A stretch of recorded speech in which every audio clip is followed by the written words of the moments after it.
Srpska pravoslavna crkva i njeni vernici širom sveta danas obeležavaju praznik posvećen Kozmi i Damjanu, u narodu poznat kao vračevi ili vrači. Ovi sveci se smatraju zaštitnicima lekarske profesije.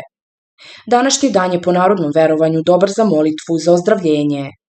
Svetitelji su pomagali i lečili, ne tražeći za uzvrat ništa, radi dobitka i bogaćenja, već Boga radi, pa su u narodu poznati kao sveti besrebrenici.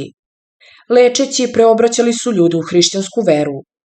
Sveti vrači obeležavaju se s uverenjem da će Bog sačuvati ljude od bolesti i održati ih zdrave i sposobne za rad tokom cele godine, a smatraju se i zaštitnicima lekarske profesije. Jedna od najpoznatijih fresaka s likovima svetih Kozme i Damjana nalazi se u Pećkoj patrijaršiji, iznad sarkofaga arhijepiskopa Danila II. Bolesnici se zavetuju svetim vračima da će ih posebno poštovati i svetkovati ukoliko ozdrave, a u narodu postoji verovanje da na ovaj praznik nije dobro raditi teške fizičke poslove, posebno ne na velikim visinama. Kako su Kozma i Damjan celog života isceljivali bolesne, vlada verovanje da na današnji dan treba izgovoriti molitvu za ozdravljenje. Ovu molitvu trebalo bi čitati počev od današnjeg dana, 40 dana za redom, i bit ćete zdravi onoliko koliko verujete da vam to može pomoći.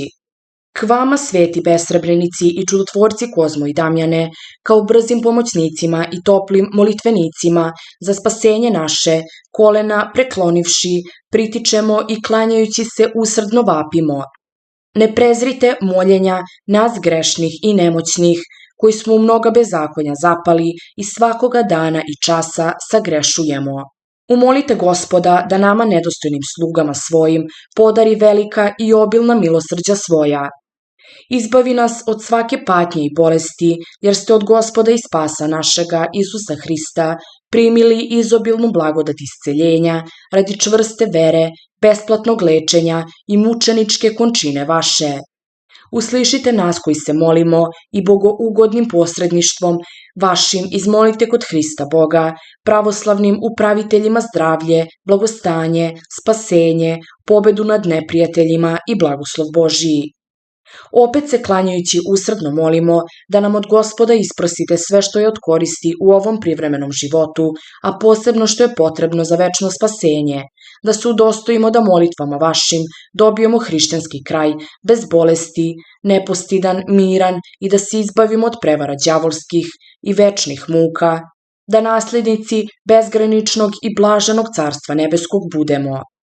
A vi, ugodnici Božiji, ne prestajte da se molite za one koji vam sa verom pristupaju, čak i ako po mnoštvu grehova svojih nismo dostojni milosrđa vašeg, budući istinski podražavaoci čovekoljublja Božijeg, učinite da donesemo rod dostojan pokajanja i u večni pokoj stignemo, hvaleći i blagosiljajući divnog u svetima svojim Gospoda i Boga i spasa našega, Isusa Hrista i prečistu majku njegovu i vašu toplu zaštitu, sada i u vekove vekova. Amin.